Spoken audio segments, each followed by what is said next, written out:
Okay, now that we've got our battery holder connected, the next thing we're going to do is connect the speaker to the stack. And of course, anytime you're working on the board, screwing in wires and things, make sure there's no batteries in this battery holder. Okay.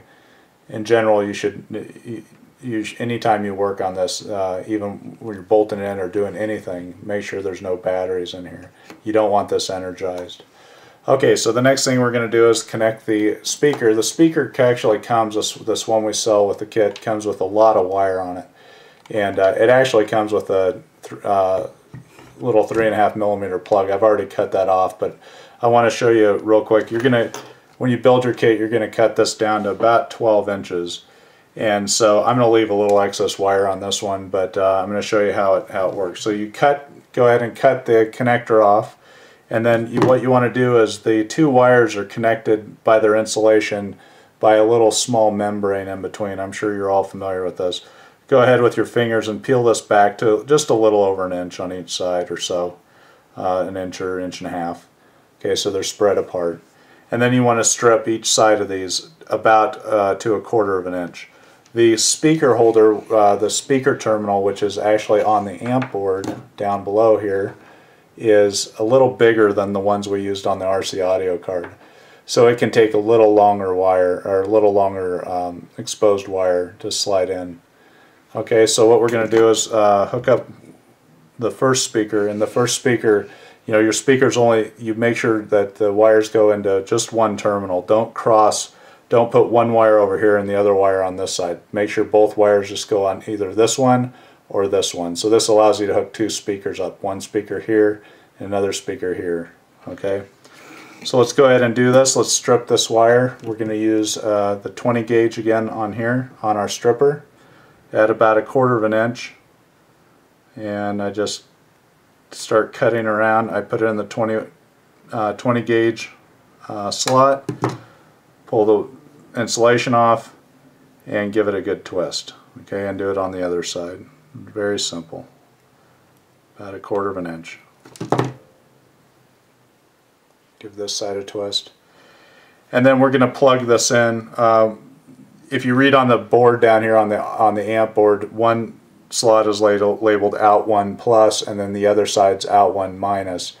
I go ahead and put the red striped wire in the out 1 plus, and the non-striped wire in the minus. Just push them in, and then take your standard precision screwdriver and tighten them down in the slot here. I'm going to zoom in a little bit so you can see this. Now I want to make sure again that I don't have any insulation sticking outside of the terminal, but it's important that the wire, the metal part, is actually touching the clamp inside. Okay, that's where the connection's made. So let's slide that in. If you get a little strand that pokes out, redo it. Go ahead and pull it out. Twist the wires again so that they're nice and tight, and then slide them in. You can do one at a time if it's easier.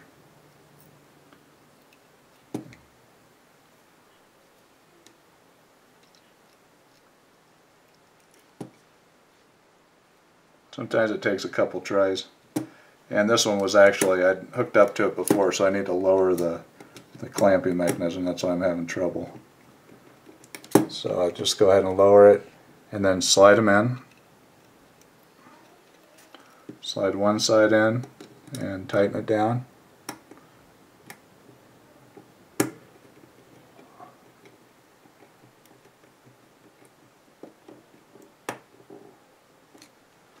Give it a little tug and clamp it down good, okay? Not over tightening, but you'll get the feel for it. You can tell when it's tightening down. Put the other side in and clamp it down. This side, the speaker wires take us just a standard flathead little precision screwdriver. Give it a good tug, and then give these a tug. Make sure they're in there good. As you see, I don't have any exposed wire hanging outside of the terminal block, and that's a good seat. All right, so now I have my speaker connected, and I have my battery connected, and my battery holder connected. And now we're going to go through and turn it on and test it out. And in the next segment we'll run through some basic commands with the remote and show you guys how to run this thing.